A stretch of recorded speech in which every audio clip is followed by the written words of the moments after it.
త్వరను దీవించి ఆశీర్వదించునుగాక. ఆమేన్. హల్లెలూయా. కళ్ళు చేయక దేవుని వాక్యంలో కూడుకోదాం. హెజ్కేలు గ్రంథము 47వ అధ్యాయము 4వ వచనాన్ని ఒకసారి చూద్దాం. కొన్ని మాటలు మాత్రం. 47వ అధ్యాయము 4వ వచనం కొన్ని విషయాలు జ్ఞాపకం చేసుకుందాం. కళ్ళు చేయక ఆయన మరి 1000 మూరలు కొలిచి నీళ్ళ కొండ నన్ను నడిపగా నీళ్లు మోకాల లోతును ముందుడు. ఇంకా 1000 మూరలు కొలిచి నీళ్ళ గుండా నన్ను నడిపగా నీళ్లు మొరలోతు ఉండేను. దేవుడికి స్తోత్రం. హల్లెలూయా, హల్లెలూయా. 47వ అధ్యాయము 47వ అధ్యాయము మీరు చాలా జాగ్రత్తగా జ్ఞానం చేస్తే మీకేది అవసరమో అన్ని అందులో పరిపూర్ణంగా వివరించి ఉన్నాయి. దేవుడికి స్తోత్రం. నిజంగా మీకేది కావాలో అవన్నీ సంపూర్ణంగా ఉన్నాయి. అది మనకి అర్థం కావాలి. ఫస్ట్ దేవుడికి స్తోత్రం. అర్థం కావాలి. అర్థం కాకపోతే చదవడానికి మనసు ఉండదు, చదివిన అర్థం కాదు. దేవుడికి స్తోత్రం. కాబట్టి ఈ 47వ అధ్యాయము జన్మస్థానం, ఆత్మీయ జన్మస్థానమును మొదలుకొని ఆయనలో వర్ధిల్లడానికి కావలసినటువంటి, ఆయనలో ఫలించడానికి కావలసినటువంటి ఆత్మీయ స్థితిని, ఆధ్యాత్మిక స్థితిని పరిశుద్ధాత్మ దేవుడు హెజ్కేలు ప్రవక్త ద్వారాగా దేవాది దేవుడు మన కొరకు దాచి ఉంచిన గొప్ప 47వ అధ్యాయంలో ప్రతి మాట వేల కోట్ల రూపాయలు బంగారం వెండి దాచబడి అన్ని కొనుక్కున్న మీకు దొరకన మాటలు ఇందులో దాచబడదు. దేవునికి స్తోత్రం. ప్రియులారా, ప్రతి మనిషికి పరిశుద్ధాత్మ అనేది శక్తి కాదు, పరిశుద్ధాత్ముడు అనే పరిశుద్ధాత్మ దేవుడి యొక్క శక్తి, పరిశుద్ధాత్మ దేవుని యొక్క కృప, పరిశుద్ధాత్మ దేవుని యొక్క స్థానం మనం కలిగి ఉన్నాం. దేవునికి స్తోత్రం. ఒకవేళ పరిశుద్ధాత్మ లేకపోతే, నేను చాలాసార్లు చెప్పాను, మళ్ళీ ఆ మాట మీకు జ్ఞాపకం చేస్తాను. ఇంతకుముందు పూర్వం మట్టి కుండలు వాడేవారు కదా, మట్టి కుండలు, మట్టి పాత్రలు వాడేవారు. ఈ మాట ఇర్మియా గ్రంథంలో ఒక మట్టి కుండను తీసుకొని రమ్మని ఇర్మియా ప్రవక్తకు పరిశుద్ధాత్మ దేవుడు చెప్తాడు. చెప్పినప్పుడు ఆ కొండ తీసుకొచ్చిన తర్వాత కొండను ఏం చేస్తాడంటే నేల వేసి కొడతాడు. కొడితే ఏమవుతుంది చెప్పండి అమ్మ? పగిలిపోయి మొక్కలు అయిపోతుంది. దాన్ని ప్రభు ఏమంటాడంటే వాటిని అన్నింటినీ తీసి మళ్ళీ కొండగా అతికించమంటాడు. సాధ్యమవుతుందా? సాధ్యమవుతుందా? సాధ్యం కాదు. కానీ మనుషులకు సాధ్యం కాదు, కానీ దేవునికి సమస్తము సాధ్యమే. దేవునికి స్తోత్రం. దేవునికి అసాధ్యమైనది ఏమీ లేదు. దేవుడు చేయగలుగుతాడు. ఉన్న వాటిని లేని వాటిగాను, లేని వాటిని ఉన్న వాటిగా చేయగలిగిన సమర్థం. హల్లెలూయా. ఎర్ర సముద్రాన్ని మానవులు ఎవరు చేయగలరా? 2 పాయలుగా యోద్ధాన్ని 2 పాయలుగా చేసి యోద్ధాన్ని పారుతున్న నీరుని వెనక్కి మళ్లించగలడా? అని దేవుడు చేశాడట. హల్లెలూయా. ఎర్ర సముద్రం 2 పాయలుగా చేసిన దేవుడికి ఒక కొండ మట్టి పాత్రను తీసుకొని పగలగొడితే తిరిగి మరలా కొండలా చేయగలడం ఆయనకి సాధ్యమే. హల్లెలూయా. ప్రియులారా, ఆ పాత్ర నీవై ఉన్నావు, ఆ కొండ నీవై ఉన్నావు, ఆ పాత్ర నీవై ఉన్నావు కనుక ఆ పాత్రలాగా దానికి ఒక రూపము, దానికి ఒక సౌందర్యము, దానికి ఒక అందము, దాన్ని ఎక్కడ ముడతలు కానీ, మచ్చలు కానీ, దెబ్బలు కానీ లేకుండా, గాయాలు లేకుండా చూసే బాధ్యత పరిశుద్ధాత్మ దేవుడు. దేవునికి స్తోత్రం. ఆ పరిశుద్ధాత్మ దేవుడు ఈ 47వ కీర్తన 4వ వచనంలో చెప్తున్నాడు, పాదాల లోతు కాదు, పాదాల లోతు కాదు నీకు కావలసింది, పాదముల లోతు వల్ల నీకేమాత్రము ప్రయోజనము కాదు. మరి మొలలోతు కావాలి. కనీసం నీ జీవితంలో మొలలోతు ఆత్మ నువ్వు కలిగి ఉండాలి. హల్లెలూయా. ఇది చాలా ప్రాముఖ్యమైనది. మొల అనేది చాలా ప్రాముఖ్యమైనది. నడుము అనేది చాలా ప్రాముఖ్యమైనది. బలము కలిగినది. ఒక నరుడు నివాసం చేయడానికి, కాకపోతే ఒక నరుడు నడవడానికి, నరుడు పనిచేయడానికి బలమైనది నడుమే. అందుకే మీ నడుములకు దట్టి ధరించుకొని అన్నాడు ఎఫెసీయులకు రాసిన పత్రిక 6వ అధ్యాయం. హల్లెలూయా, హల్లెలూయా. స్థిరస్థాపనమైన రక్షణ, సిద్ధ మనసు అనే జోడు, సువార్త అనే చెప్పులు, మైమరుపనే జోడుని మీ నడుమునకు దట్టుకోవాలట. వాక్యం అనే ఖడ్గం. ఇవన్నీ పరిశుద్ధాత్మ దేవుడు ఒక తనలో జీవించినట్టు, తనలో జన్మించినట్టు ప్రతి వారికి ఇచ్చినట్టు గొప్ప గుణములు. హల్లెలూయా, హల్లెలూయా. ప్రియులారా, పరిశుద్ధాత్మలను జీవించకపోతే కాలీకుండా అదేనికి పనికిరాదు. తీసుకెళ్ళి మనం ఏం చేసేవాళ్ళం? పూర్వం కొండకి సీటు పడ్డదనుకో, దాన్ని ఏం చేసేవాళ్ళం? ఇంటి అంతా ఒక అరుగు ఉండేది. మరి అప్పుడు కమ్మరిడు కదా, తాతాకు దిగుడు కదా. ఒకవేళ కొన్ని చోట్ల గడ్డిరుడు, కొన్ని చోట్ల ఏతాగిరుడు ఇలా ఉండేవి. ఆ పాత్రను తీసుకుని ఇంటి వెళ్తారు, ఒక అరుగు ఉండేది, ఆ అరుగులో పెట్టేవారు. ఎందుకంటే ఇది పనికిరాదు. అవునా? పనికిరానంటి పాత్రలమైనటువంటి మనల్ని పనికొచ్చే పాత్రగా చేయడానికే పరిశుద్ధాత్మ ఉన్నాడు. హల్లెలూయా. పనికిరాని పాత్రలమైనటువంటి మనల్ని పనికొచ్చే పాత్రలుగా చేయడానికే పరిశుద్ధాత్మ దేవుణ్ణి నువ్వు కలిగి ఉండాలి. దేవునికి స్తోత్రం. పరిశుద్ధాత్మ దేవుడు లేకపోతే నువ్వు ఖాళీకుండా, శూన్యం, ఉట్టుకొండవే, ఒట్టివాడివే. నువ్వు దేనికి ఉపయోగం పనికిరావు. ఒకవేళ నువ్వు బ్రతకడానికి, నీ కుటుంబాన్ని పోషించుకోవడానికి, నీకు దేవుడు ఇచ్చిన ఆయుష్కాలం అంతా నువ్వు బ్రతకడానికి ఉపయోగపడుతుందేమో, కానీ దేవుని పనిలో వాడబడడానికి ఎందుకు పనికిరావు. ప్రియులారా, పరిశుద్ధాత్మ దేవుడు లేకపోతే నువ్వు దేవుని పని చేయడం. దేవుని పని చేయడం అంటే ఏంటి? దేవుని పని చేయడం అంటే ఏంటి తెలుసా? దేవుని పని చేయడం అంటే ఏంటో? ప్రతి దేవుని పనిలో నువ్వు పాలుభాగస్తులు అవ్వాలి. ప్రతి పనిలో, సంఘములో, కృతజ్ఞత కూడికల్లో, దేవుని సంఘంలో జరుగుతున్న గృహ కూడికల్లో, ప్రతి పనిలో దేవుని పనిలో నువ్వు ముందుండాలి. కనీసం ఆ పనికి పాత్రగా నువ్వు వాడబడాలి. అలా వాడబడటం వల్ల వచ్చే లాభం ఏంటంటే, నీ ప్రాంతం ఎక్కడో, నాగరాజు గారు, ఇందిరా గారు ఉన్నారు, ఎక్కడి నుంచో రావాలి. అక్కడి నుంచి వాళ్ళు నడిచి వచ్చినా, లేకపోతే బండి మీద వచ్చినా, అక్కడి నుంచి వచ్చే ప్రజలు చూస్తారు వీళ్ళు ఎక్కడికి వెళ్తున్నారు. వాళ్ళ చేతిలో బైబిల్. మనమ్మ గారు ఎక్కడో ఉన్నారు, ఆమె అక్కడి నుంచి నడిచి వస్తుంటే వాళ్ళ పిల్లలు వాళ్ళ చేతుల్లో బైబిల్ చూస్తారు. అది దేవుని నామానికి మహిమ. హల్లెలూయా. ఒక కృతజ్ఞత కూడిక, ఒక గృహ కూడిక ఈ రోజు వరకు సంవత్సరాలు తరబడుతున్నాయి, కానీ కూడిక పెట్టుకోవడానికి మనం ఇష్టపడాలి. ఆ కూడిక ద్వారా వచ్చే మేలులు మీకు చాలా మందికి తెలియదు. కుటుంబ ఆరాధన చరించుకోవడానికి మీరు ఇష్టపడట్లే. ఆ టైము సెల్ ఫోన్తోనో లేకపోతే టీవీల ద్వారా గడుపుతున్నామే తప్ప, లేకపోతే కుటుంబంలో ఏదో భర్తతో మాట్లాడు, ఇప్పుడు దాకా కలిసిపోయి వచ్చాడు కదా, కొంచెం మాట్లాడడం మంచిదే, కానీ టీవీ దగ్గర కూర్చోవడం మంచిది కాదు. సెల్ ఫోన్ కూర్చొని కుటుంబ ఆరాధన మానేసి కూర్చోవడం మంచిది కాదు. మరి అసమాధానం రాకపోతే ఏమొస్తుంది మీ కుటుంబంలో? అంటే పరిశుద్ధాత్మ దేవుడు లేడు మీలో. పరిశుద్ధాత్మ దేవుడికి మీరు చోటు ఇవ్వలేదు కనుకనే టీవీ దగ్గర కూర్చోవాలను, సెల్ ఫోన్ చూడాలను, కొన్ని విషయాలు చర్చించుకోవాలను మనసు వచ్చేస్తుంది. ఒకవేళ నువ్వు పరిశుద్ధాత్మ దేవుడిని కలుగున్నావు అనుకో, ఫస్ట్ ఆఫ్ ఆల్ మనం చేస్తున్న పని ఏంటంటే, సూర్యోదయం మొదలుకొని నాకు చూడ సూర్యోదయం మొదలుకొని సూర్యాస్తం వరకు నన్ను, నా కుటుంబాన్ని, నా యజమానుడేంటి నా దేవుడు, నన్ను కాచిన నా దేవుడు, నా భర్తను దాచిన దేవుడు, నా బిడ్డలు కాపాడిన నా దేవుడు, క్షేమంగా ఇంటికి చేర్చిన నా దేవుడు, కృతజ్ఞతాస్తుతుని చెల్లించాలని కుటుంబ ఆరాధనలో వచ్చాను. నీ జీవితంలో మేలుడు జరగలేదా? సంవత్సరాలు జరుగుతుండగా నీ బ్రతుకులో ఒక్క మేలు జరగలేదా?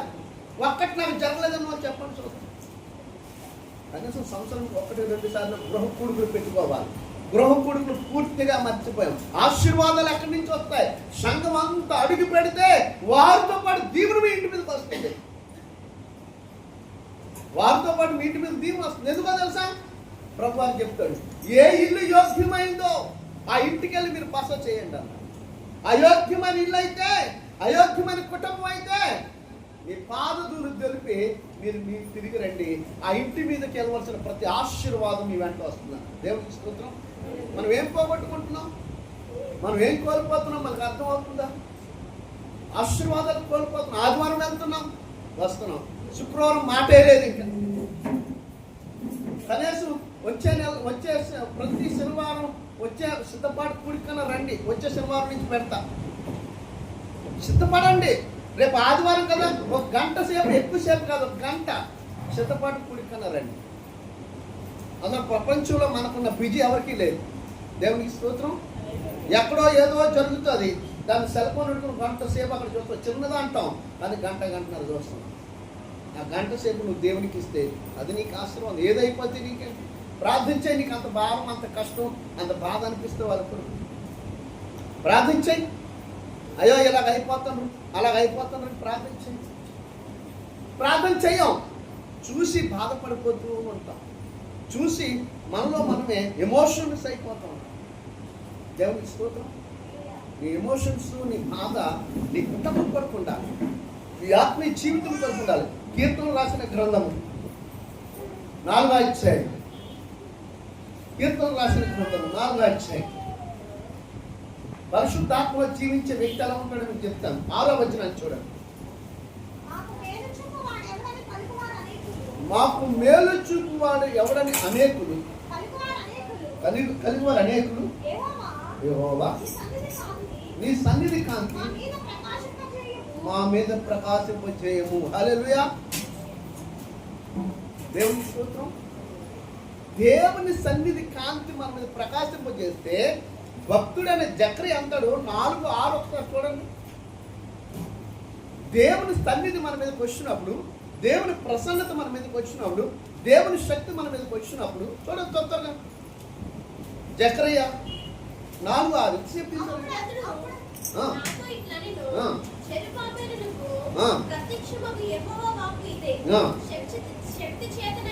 శక్తి చేతనైనను కాదు, బలమ చేతనైనను కాదు, దేవుని ఆత్మ చేతనే జరుగుతుంది. దేవుని ఆత్మ చెప్తుంది. దేవుడు చెప్తున్న తండ్రి అయిన దేవుడు మీ శక్తి చేతో, మీ బలమ చేతో కాదు ఏ కార్యం జరిగినా యెహోవా ఆత్మ చేత కార్యం జరుగుతుంది. దేవుని ఆత్మ చేత కార్యం జరుగుతుంది. నీ శక్తి, నీ సామర్థ్యత, నీ బలగము, నీ జనంగము, నీకున్న డబ్బు, ధనము కాదు నీ జీవితంలో జరిగే కార్యాలు. ప్రతి దానికి దేవుని యొక్క ఆత్మ నీకు తోడై ఉండాలి. దేవుని ఆత్మ లేకపోతే, దేవుని ఆత్మ సహాయం లేకపోతే నువ్వెందుకు పనికిరావు? జీరో. జెరుబాబులో అడ్డగించడానికి నువ్వెంత మాత్రము దానం. హల్లెలూయా, హల్లెలూయా. దేవునికి అసాధ్యమైనది ఏమి లేదు. నువ్వు అనుకోవచ్చు, నేను చేస్తున్నప్పుడు ఒక అంశం పట్ల ప్రార్థన చేస్తున్న నా కార్యం జరగట్లేదంటే ఆ కార్యానికి ముందు ఏదో ఒక ఆటంకం ఉందని నీకు తెలియాలి. అది తెలియకుండా ప్రార్థన సాగుకుంటూ వెళ్ళిపోతుంది తప్ప నువ్వు తెలుసుకోవడానికి దాన్ని ప్రయత్నించట్లే. ఆ ఆటంకం ఏంటో బయలుపరిస్తే ఆ ఆటంకాన్ని తునాకలైపోయినట్టుగా నువ్వు బంధించగలుగుతావు, వాటిని లయపరచగలుగుతావు, వాటిని కాల్చగలుగుతావు. ఆ సంఖ్యలు తెగిపోతాయి, ఆ బంధకాలు ఊడిపోతాయి, ఆ శరణలోంచి విడుదల పొందుతావు. అడ్డుగా ఉన్న ప్రతి శత్రు దుర్గాలన్నీ కూలిపోతాయి, ఆటంకాలన్నీ, ఆ కోటలన్నీ నిర్మూలమైపోతాయి. శత్రువు అనే నాశనపుత్రుడు నీకు కనపడకుండా పోతాడు. నీకు రావాల్సిన ఆశీర్వాదం పరసంబంధమైన జ్యోతిర్మయ తండ్రి యొక్క నుంచి నీ దగ్గరికి వస్తుంది. యాకోబు 1:17లో 18లో చెప్తాను. దేవునికి స్తోత్రం. హల్లెలూయా, హల్లెలూయా, హల్లెలూయా, హల్లెలూయా. పరిశుద్ధాత్మ చేత నువ్వు నింపబడి ఉండాలి. నీ బలము కానీ, నీ శక్తి కానీ, నీలో ఉన్న ఏది కూడా నువ్వు అనుకున్న కార్యముని జరిగించలేదు. అని దేవుని ఆత్మ కలుగుండి దేవుని సన్నిధిలో నువ్వు పోరాటం చేసి దేవుని అడిగితే దేవుడే నీ పక్షం ఆ కార్యముని జరిగిస్తాడు. మోషే అనుకున్నాడా ఇశ్రాయేలు ప్రజలు తీసుకురాగలుగుతారని? మోషే అనుకున్నాడా ఎర్ర సముద్రం 2 పాయలు అవుతుందని? యెహోషువ అనుకున్నాడా యుద్ధాన్ని వెనక్కి మళ్ళుతుందని? షద్రకు మెషకు అబేద్నెగోలు అనుకున్నారా? ఈ అగ్నిగుండంలో 7 అంతులు కాదు 21 వంతు, 14 వంతులు కాలుతున్న ఈ అగ్నిగుండంలోకి వచ్చి దేవుడని యెహోవా మాతో కలిసి మా ఒంటి మీద ఉన్నట్టు వస్త్రపు కానీ నూలుపోకని కాలిపోకుండా తిరిగి బయటకు తీసుకొస్తాడని వాళ్ళు అనుకున్నారా? కారణం ఏంటంటే ఆత్మ కలిగి ఉన్నారు. దేవుని ఆత్మయందు సంపూర్ణంగా మేము ఆయన ఆత్మను కలుగును, ఆయనతో పెనవేసుకొని ఉన్నామని వారు నమ్మారు. మత్తయి సువార్త 18వ అధ్యాయంలో మనం చూడగలిగితే 19వ ఇద్దరు ఏకేమించి ప్రార్థన చేస్తే ఆ ఇద్దరు ఎవరు? నేను ఒంటరికి ఇక్కడ ప్రార్థన చేస్తున్నాను, మరి ఇద్దరు అంటున్నాడు ఆయన పరిశుద్ధాత్మ దేవుడు నీవు. హల్లెలూయా. అందుకనే ప్రార్థన చేయాలని రోమీయులకు రాసిన పత్రికలో 8:26 చెప్తాడు, మీ బలహీనతను చూసి పరిశుద్ధాత్మ దేవుడు మీకు సహాయం చేస్తున్నాడు. ప్రార్థన చేయలేవు కానీ పరిశుద్ధాత్మ సహాయం తీసుకుంటే ఆయన ఆత్మతోడుండి నీ ప్రార్థనలో నువ్వు అనుకున్న దానికంటే ఎక్కువసేపు చేయగలుగుతావు. దేవునికి స్తోత్రం. హల్లెలూయా. అనుకున్న దానికంటే ఎక్కువసేపు చేయగలుగుతావు. మొన్న అనుకోకుండా సడన్ గా నేను కోరుకుని ఒక పాస్టర్ గారు పిలిచారు, ప్రార్థన చేద్దాం, గంటన్నర ప్రార్థన చేశాను. ఆగదు, సాగిపోద్ది. ఎవరు మాట్లాడినా లేరు, మళ్ళీ వచ్చి వాళ్ళు మీరే రావాలంటున్నాడు ఆయన. ప్రార్థన చేసేవారు లేరు. ఈరోజు బలిపెట్టాలు సరి చేసుకునే వాళ్ళు లేరు. బలిపెట్టలు వారు బలిపెట్టలు ప్రార్థన బలిపెట్టలు కట్టుకునే వారు లేరు. సంఘాలు సల్లారిపోతున్నాయి. ఉన్న నలుగురుమే నువ్వు మండుతూ ప్రకాశించు సంఘంలో. ఎవరో చూస్తాను, ఎవరో ఏదో అంటారని నువ్వు అనుకోవద్దు. పరిశుద్ధాత్మదేవా నువ్వు నాలోకి రా, నువ్వు నాతో ఉండండి, నన్ను మండించండి, నా చుట్టూ ప్రచండమైన మంట పుట్టించండి, నా చుట్టూ నీ అగ్ని మంట రగిలిపొచ్చేయండి. నేను అగ్ని రవ్వలుగా అగ్ని జ్వాలలుగా నేను ఉండాలి. నా గుండు నాలో మండించి నన్ను బట్టి సంఘంలో ఎవరో ఒకరు నా పక్కన చేరుతారు. నువ్వు మండకపోతే ఇతరులు ఎక్కడ మండుతారు? నీ బలమో నీ శక్తో నీ సామర్థ్యత కాదు, దేవుడని యెహోవా ఆత్మ ద్వారాగా నీ జీవితాల్లో నీ కార్యాలు జరుగుతున్నాయంటే ఆయన ద్వారాగే జరుగుతున్నాయి. అంతే తప్ప నేను సంపాదించేశాను, నేను కష్టపడ్డాను వచ్చేసాను అంతే. నువ్వు కష్టపడ్డానికి పని ఇవ్వకపోతే ఏం చేస్తావు? ఇస్తాడా దేవుడు? ఇవ్వాలి కదా, ఇవ్వాలా లేదా? వ్యాపారం అభివృద్ధి అవ్వాలంటే దేవుడు ఐగుప్తుల దగ్గరికి అట్ట సముద్ర వ్యాపారస్తులు పంపించాడట. వ్యాపారాల కోసం, వ్యాపారం జరగాలని ఐగుప్తులు పంపించాడట. సముద్రంలో నుంచి వచ్చిన పడవల మీద వచ్చిన అనేక ప్రాంతాల నుంచి ప్రజలు సముద్రం మీద తీసుకొచ్చి వ్యాపారం జరిగించాడు. ఆయనే చేయగలుగుతాడు, నీకు నాకు సాధ్యమేమీ కాదు. కనుక పరిశుద్ధాత్మ దేవుడు ఆ పైన మీరు 47వ అధ్యాయంలో మనం చదివితే ఈదలేని ఆత్మను రాయబడి ఉంటారు. నీ తల మొలగాలట, అది నిండారా దేవుని ఆత్మ నువ్వు కలిగి ఉండాలి. శిరస్సు మొదలుకొని సిరిపాదం వరకు దేవుని యొక్క ఆత్మ అభిషేకాన్ని నువ్వు కలిగి ఉండాలి. 133 కీర్తనలో రాయబడి ఉంటుంది, అహరోను గడ్డ మీద కారి అంగిల అంచుల వరకు దిగజారి పరిమళ తైలం వలే అచ్చట శాశ్వతమైన జీవము ఆశీర్వాదములు ఉండును. దేవుని ఆత్మ కలిగిన వారికి ఎప్పుడు ఆశీర్వాదం ఉంటుంది. దేవుని ఆత్మ చేత నువ్వు కలుగుండు, ఆశీర్వాదం నీ వెంట తల్లుకుంటూ వస్తావు. నువ్వు ఎక్కడికి పరిగెట్టక్కర్లే, నిన్నే పిలుస్తారు అందరూ వచ్చి, నిన్ను వాడుకుంటాడు దేవుడు అంతే. నువ్వు ఎక్కడికో పరిగెట్టక్కర్లే, నువ్వెవరెవరి దగ్గరికి వెళ్ళక్కర్లే. అయ్యా నన్ను ప్రార్థనకు పిలండి. చాలామంది నన్ను అడుగుతారు, అన్న ప్రార్థనలు ఏమి లేవా? ఎక్కడికన్నా నిజంగా అడుగుతారు, చాలామంది అడుగుతారు, ప్రతిరోజు ఫోన్ చేసి అడుగుతారు నన్ను. నేను ఎక్కడో ప్రార్థన ఉంటాను, ప్రార్థన ఉంటాం, అన్నా నువ్వు వెళ్ళిపో, నన్ను పిలవచ్చు కదా అంటావు. దేవుని స్తోత్రం. ఒరుగుచున్న గోడ మీద నువ్వు వెన్నాళ్ళు భయపడదువు, ఒకరి మీద ఆధారపడద్దు. నువ్వు ఆధారపడవలసింది ఆధారభూతుడకు రక్షణకర్తకు దేవుని మీద నువ్వు ఆధారపడాలి. కానీ దైవజనుని మీద ఆధారపడితే నీకేమొస్తుంది? నువ్వు సేవకుడివేగా, నువ్వు ఆత్మ సంబంధమైన విశ్వాసమేగా. నువ్వు ఆధారపడవలసింది దేవుని శక్తిని, పరిశుద్ధాత్మ దేవుని ఆధారం చేసుకోవాలి. ఒకసారి చూడండి, కొరింథీయులకు రాసిన పత్రిక 2వ అధ్యాయం, 1 కొరింథీ 2వ అధ్యాయము. ఒకసారి చూడండి మాట, మనం ఎలాగ ఆధారం చేసుకోవాలి. కరెంట్ పోయింది, చదవం. ఎన్నో వచ్చావమ్మా? 4వ వచ్చాముగా, చదవండి. నీ విశ్వాసము మనుషుల జ్ఞానమును ఆధారము చేసుకొనక దేవుని శక్తిని ఆధారము చేసుకుని ఉండవలను. చదువు. నేను మాట్లాడిన సువార్త ప్రకటించిన జ్ఞానయుక్తమైన తీయని మాటలను వినియోగింపక పరిశుద్ధాత్మయు దేవుని శక్తియు కనుపరుచుతూ దృష్టాంతములను వినియోగించిందని. హల్లెలూయా. ఎవరి వల్ల అంటండి? దేవుడు తండ్రి అయిన దేవుని శక్తిని పరిశుద్ధాత్మ సహాయముతో సువార్త ప్రకటించిన దేవుని కార్యాలు జరగడానికి, దేవుడు నీ ఎడల చేసే మేలును నువ్వు పొందుకోవడానికి నీ విశ్వాసాన్ని ఆధారం ఒకటే కాదు, దేవుని పని ఆధారం చేసుకో. నీ విశ్వాసము పరిశుద్ధాత్మ దేవుడు నాలో నీ కార్యాచరణ జరిగిస్తాడని విశ్వాసం నమ్మకత్వం నీకు ఉండాలి.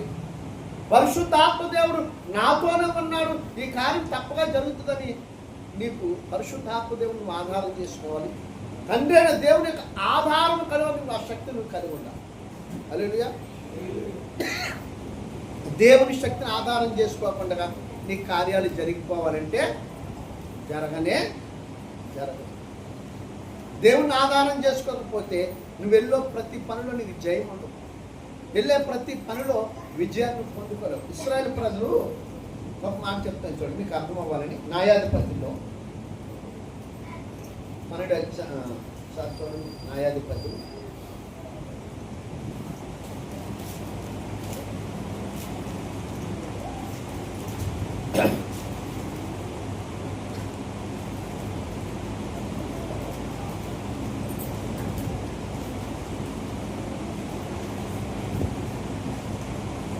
న్యాయాధిపతులు 18వ అధ్యాయంలో ఒకసారి ఆ మాట చదవండి. మేక గురించి 4, 5, 6 వచనం చదవండి.